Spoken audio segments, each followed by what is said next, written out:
இப்போ விஜய் சார் எடுத்துக்கங்க, ஒரு கட்சி ஆரம்பிச்சிருக்காரு. அவர் இன்னும் அரசியல் பண்ணவே ஆரம்பிக்கலை.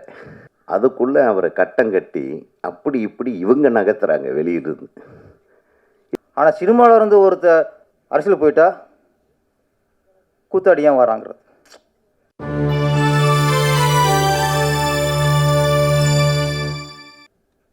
இன்னைக்கு விஜய் சார் அரசியலுக்கு வந்திருக்காரு, நீங்கள் அவரும் கூத்தாடின்னு சொன்னீங்க.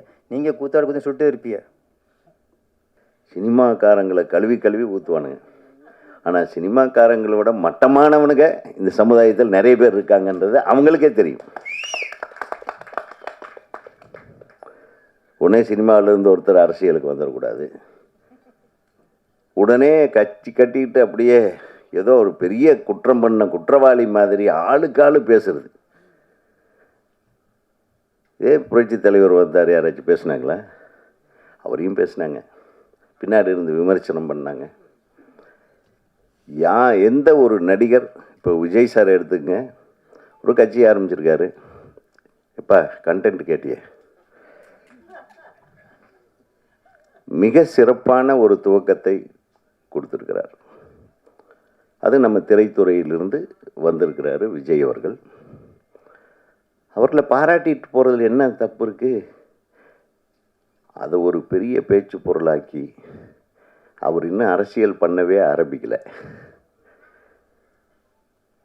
முதல் மேடையில் பேசியிருக்காரு, இரண்டாவது மேடையில் பேசியிருக்காரு. அடுத்தது அரசியலுடைய நகர்வுகளை எப்படி கொண்டு போக போகிறாருன்னு யாருக்கும் தெரியாது. அதுக்குள்ளே அவரை கட்டம் கட்டி அப்படி இப்படி இவங்க நகர்த்துறாங்க வெளியிருந்து. எதுக்கு? நல்லா வரட்டும், அவர் ஒரு மாற்றத்தை கொண்டு வரட்டும். இதில் என்ன இருக்குது? யார் வேணாலும் அரசால் வரலாம், யார் வேணாலும் சினிமாவுக்கு வரலாம். எங்களுக்கு சினிமாவும் அரசியலும் ஒன்று தான். கரெக்டா? பேரறிஞர் அண்ணா திரைப்படத்துக்கு வசனம் எழுதியார். கலைஞர் அவர்கள் திரைப்படத்துறையிலே வசனம் எழுதினார், தயாரிப்பாளராக இருந்தார். புரட்சி தலைவர் உங்களுக்கு தெரியவே தெரியாது, சினிமா உலகையே ஆண்டவர். புரட்சி தலைவி அம்மா அவர்கள் சினிமா. இன்றைய முதல்வர் சினிமா துறையிலேருந்து வந்தார். இன்றைய துணை முதல்வர் சினிமா துறையில் இருக்கார்.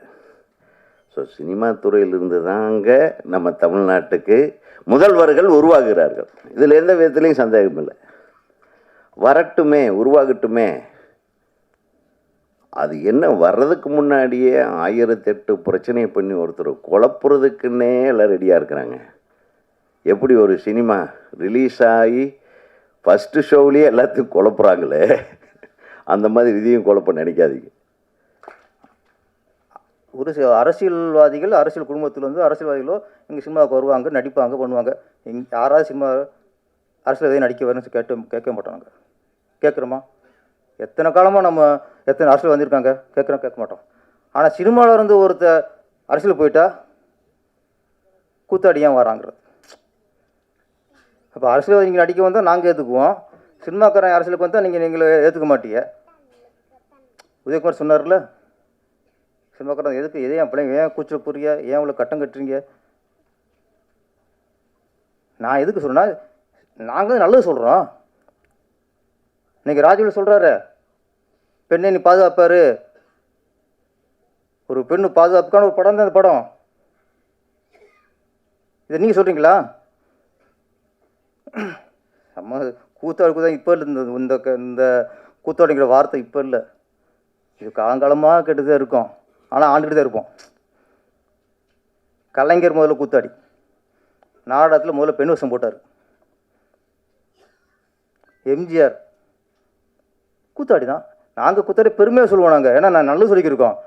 எம்ஜிஆர் சொல்ல, எம்ஜிஆர் என்ன, எம்ஜிஆர் படம் பார்த்து எத்தனை பேர் தாய்ப்பாசம் வந்துச்சு.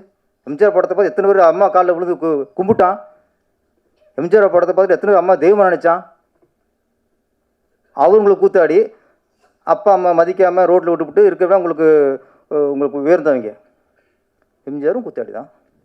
அடுத்து ஜெயலலிதா வந்தாங்க, அவங்களும் கூத்தாடிங்க, அவங்க கூத்தாடி தான். புரட்சிக்கலைஞர் விஜயகாந்த் வந்தார், அவரும் கூத்தாடி தான்.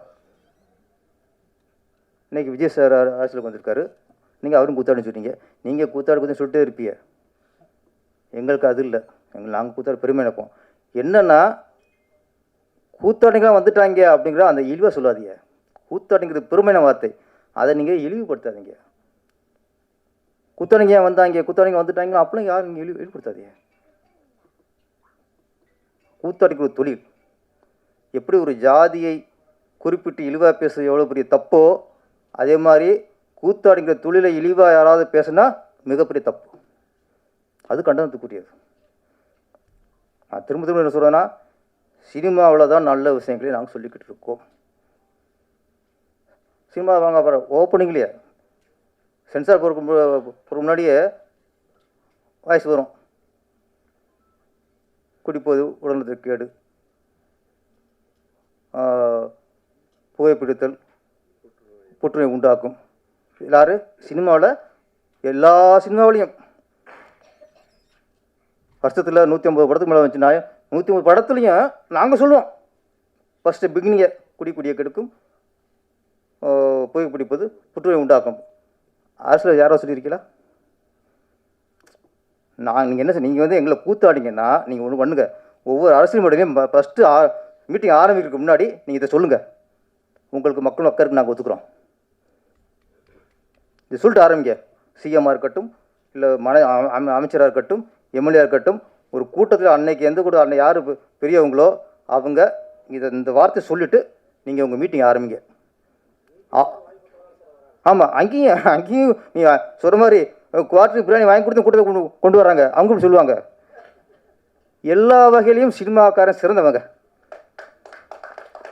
நாங்கள் தான் நல்லது சொல்கிறோம்.